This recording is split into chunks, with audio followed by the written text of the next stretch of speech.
Ndati fambe, ndati tenderere. Ndacheuka ndatarisa misodzi pamatama. Ndangariro dzamashoko dzondibata moyo. Ndayeuka kunge zuro muchiti. Sarai vanangu muzvichengeta. Kuenda kwangu ndo kurumurwa kwenyu. Matova mandara, matova chembere. Sarai muzvichengeta. Heya, maiziva henyu. Nasi ndo zvava mupfungwa nendangariro. Mubvunzo yondibata. Ndotarisa kumatenga mabvi pasi somunyengetoro. Ndobvunza ndoti.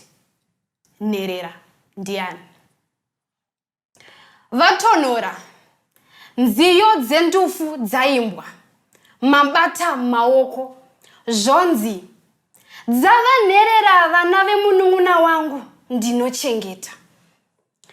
Tafushira, tachema.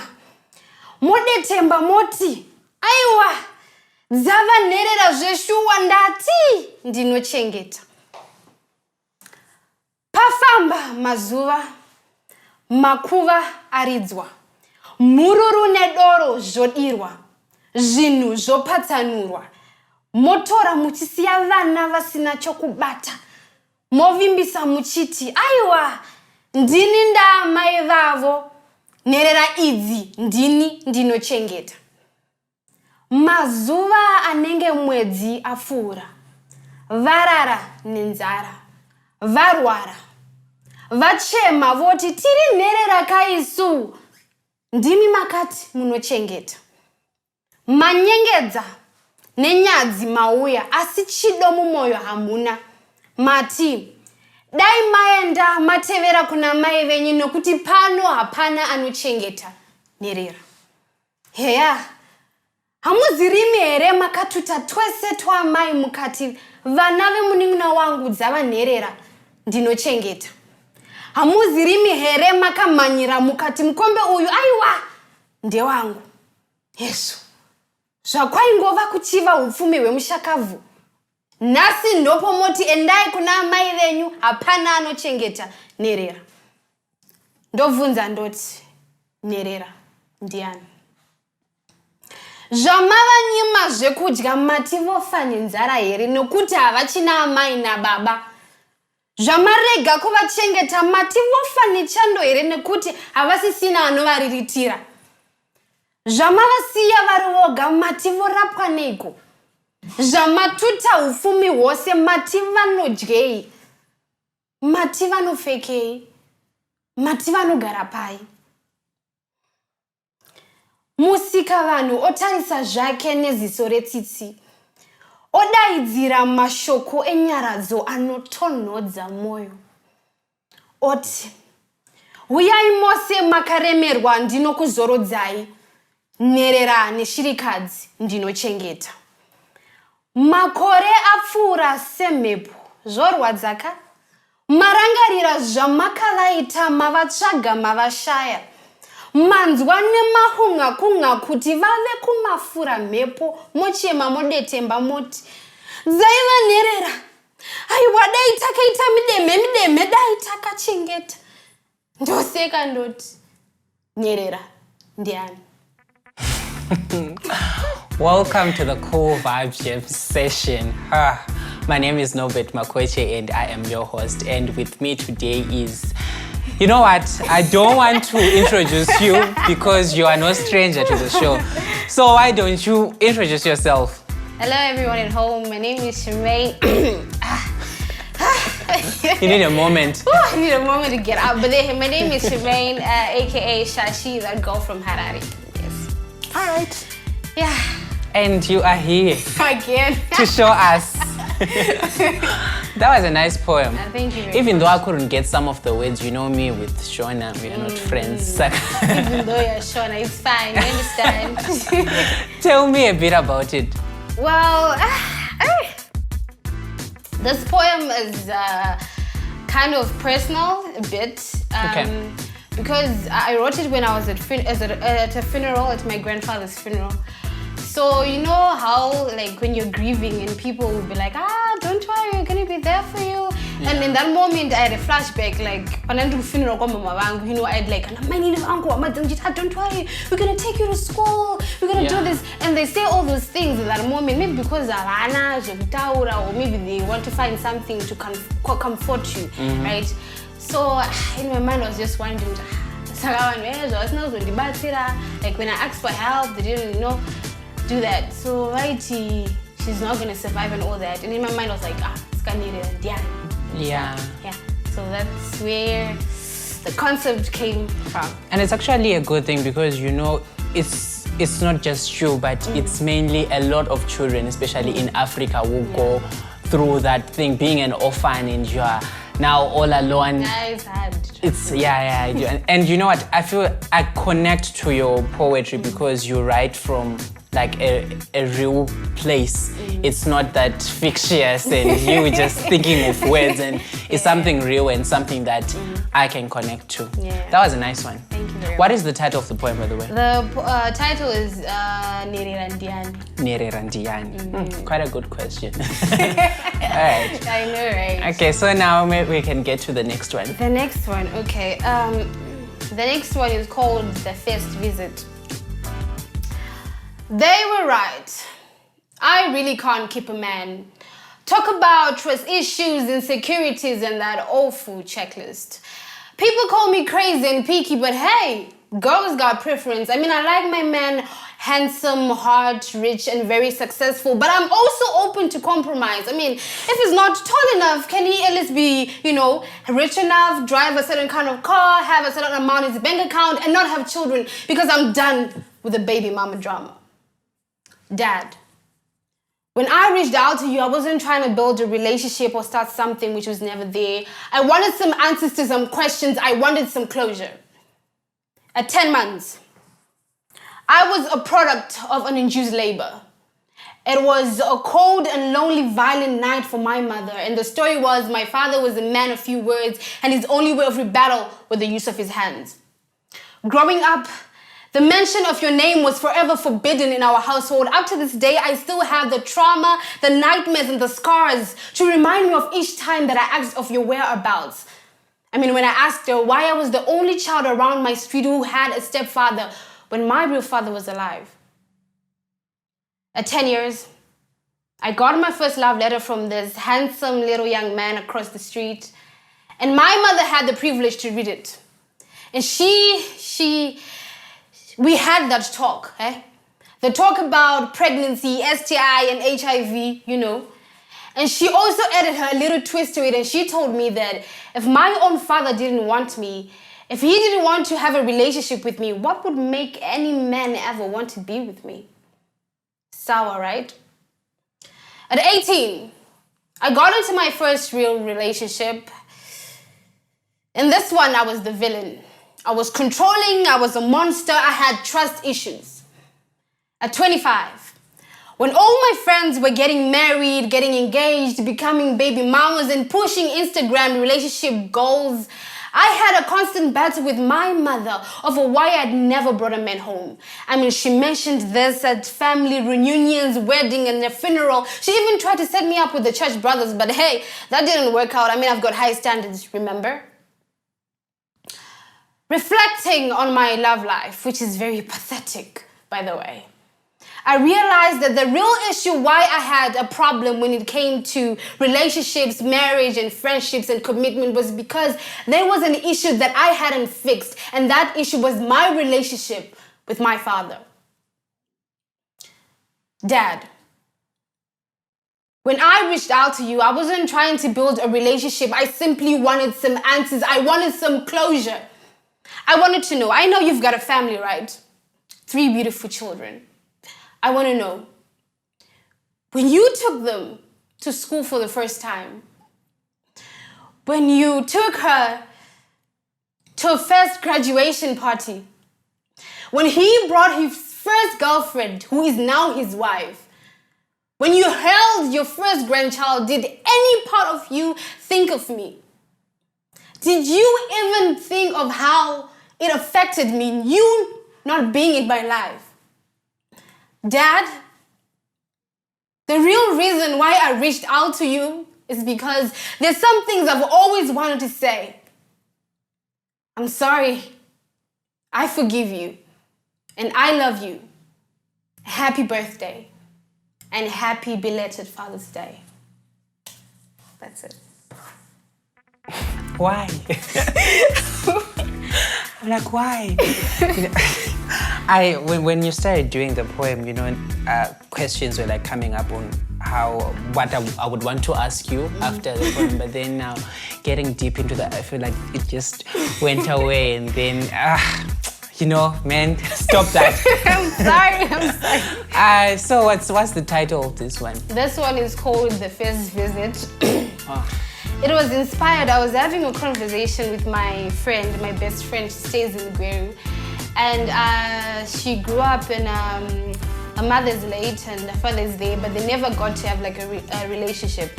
So we're just having conversation, and she was like, sometimes I wish I had a relationship with my father, and we were just discussing on like how people take for granted how important a father figure is in every child's life. Yeah. So I began to imagine like how life was for her, and with the people she was staying with, Kuti, like what was she going through? I mean, if maybe she had a father or someone to talk to, maybe she wouldn't have gone through the things that she had gone through, Okay, because when you started the poem, I got this impression of a needy girl. So I was like, Charmaine, what are you doing? Where are you going with being needy, wanting a rich guy and all? But then when you went in deep, I got to really understand where all of that emanates from. Yeah. It's very, that's very touching. I mean, it's like a lot of people who go through relationship problems, like people who have insecurities and trust issues, the issues are usually deeper than that. There's a root problem, and people don't understand that. Stuff like that. Maybe there's a problem, there's a past, there's a history to it that she needs to address, so that's it. Okay, so quick question. Is this her story, or there is a bit of your imagination and your contribution? Of course, yes. So it's mixed really, because in this piece it's kind of like both. It's not just her story, but a story of other girls. For example, when I mentioned Ishu Kuti, when she's 25, people are getting engaged and all that. People would mention how single she is. A lot of people are going through that. People are pressured into marriages and relationships they don't want because people are not comfortable with them being single. A society, understand. So it's not just her story, but a lot of girls' stories combined. Yeah, and a little bit of my personal touch thing. Okay, so before we get into your next poem, I have a question. Charmaine, you're an actress. That's how I know you. That's how we know each other. But then, have you considered like doing poetry as well as a profession, like you do with your acting? Well, I think me being here at the jam session is me taking it a step. You are going there. Going you should there. go there. I think there's also somewhere where you belong. You see? I guess so. All right. Okay. So what's the name of the next poem? The next one is called The Will. Okay. Yeah. Talk about it after. Yeah, afterwards. When you hold her for the first time, when she falls asleep in your arms, I want you to look at her, smile and hold her little black hands, kiss her cheeks and whisper into her ears and tell her that she is beautiful. I want you to teach her to be proud of her own skin, complexion and race. I want you to remind her that no matter what shade of black she is a beautiful black African queen. I want you to raise her to be confident and outspoken, to never let anyone shut her down, especially social media bullies who will bring out filthy comments about her shade, her weight, and how single she is. I want you to assure her that if one day she decides to become an artist, run for president, or become a lawyer or a gynecologist, cut her natural hair and go bald, or decide to gain weight, that you're always going to be there for her each and every step of the way. Assure her that you will always support her no matter what decisions she wants to do about her life. Assure her that she will always have your support. When she cries at night, I want you to sing a song for her. I want you to promise her that you will protect her. You will protect her against vouchers who would take advantage of her inability to express her feelings. I want you to promise her that you're going to be there for her no matter how old she gets, how distant she may become because of her mood swings, her period, or whatever issues she has going on. I want you to tell her that you're going to listen to her. Even when she gets her first boyfriend, heartbreak, her child, even when she walks down the aisle, whatever sequence it may be, I want you to assure her that you're going to be there for her. So when you rock her bed, put her to sleep, read her favorite African folktale, Suro Nagudo. I want you to teach her family values. Teach her the importance of family, that she comes first, that family comes first, that she is worth more than gold, worth more than 1,000 cattle, worth more than anything in the world. I want you to tell her that she comes first. All right. So what's the narrative behind this one? The narrative really is about, I sort of like imagined what I would want to tell my child, just in the scenario that I don't leave up to a point where I get to see my grandchildren. This is something that I would want my child to tell their child. Right. Like if she's female, I want her to be told that she is beautiful, that she is strong, that no matter what she decides to do, she will always have her parents' support. So basically, that was the inspiration behind it. Okay, that's nice. Yeah. So where can people follow you? On Facebook, on Instagram, yeah, on WhatsApp. On WhatsApp, no. Too personal. No, I know, right? But Yeah. on Facebook and Instagram. Okay, what are your handles? It's Charmaine Rumbidzai Mkutira on Facebook and Charmaine Rumbidzai Mkutira on Instagram. I know you don't have a blog yet, but I hope it's on the way. I hope so. Yes, where you just get to write your poem and you just get to depress us. No. Okay. So I know you said you have one last poem. Yes, I have one last one. It's funny how we can be in a room full of people and still fail to connect. The same way you will find me at a party kicking it with strangers, and because I feel guilty for forgetting their names, I'll probably be calling them by nicknames. The same can really be said about my love story, which is kind of pathetic because flipping through the pages of my heart, he has me open, leaving me broken and breaking. I smile and pretend like I can't feel the pain of rejection, but I feel it sometimes. But hey, don't feel sorry for me. He will grow to love me. I mean, why else would he always change the subject when I mention about us? Why else would he call me in the middle of the night to talk about his issues with his mother? Why else would he always reach out to me when he has problems? I mean, he loves me, right? He's just young and he doesn't know how to express his feelings, so hey, he will grow to love me. Until then, I will pretend that I'm not single. I'll pretend that we're in a real relationship. I'll pretend that he loves me. And I'll pretend that I'm not the one who calls him all the time. And I'll pretend that we're gonna have a relationship, get married, and have children. Because whenever I close my eyes and picture us together, I picture us on a boat cruise on our way to our honeymoon.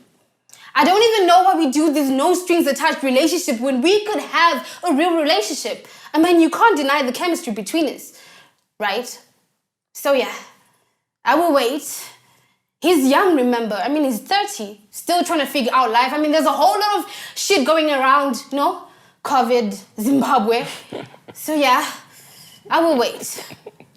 Until then, I'll pretend that I'm not single and we're in love.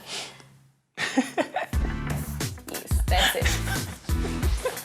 Forgive me. There's a whole lot going on. COVID and Zimbabwe, things going on. Okay, yeah. Yeah, you know. I feel you. You just threw some bars. It has like, receive. Yes, you know, he's trying to figure out life, so I just wait for him, you know, to tell me that he loves me. It's fine. It's okay. I'll wait for you. Yeah, that was a nice one. What's the title, by the way? This one is entitled, I forgot the title. But what I can say is, I can really relate to it. Yeah. In a different way, in a different context, but then I relate when it comes to all these love stories and trying to wait for someone and all that. Especially if the love is one-sided. Yeah, because with this poem, I was just trying to explore the theme of, this whole trendy stuff about no strings attached, friends with benefits. People don't usually understand that when you have those kind of relationships, one of you has got strings attached, but and one of you is hurting, and but because they're afraid of being single, being afraid of being alone, they will be in relationships that are not even satisfying to them just because they want to be with someone else, Yeah. That is it. All right. But still, I still can't handle that line. COVID-19. It's the Cool Vibes Jam session, guys, and we had Charmaine Shashi, that girl from Harare, here with us, throwing some bars and depressing us at the same time. So the Cool Vibes Jam session are brought to you by the Jason Pepo Little Theatre under Patsime Trust, and I am your host, Nobet Makoche, and this is Charmaine. Thank you for joining us. Thank you so much. Until next time, goodbye.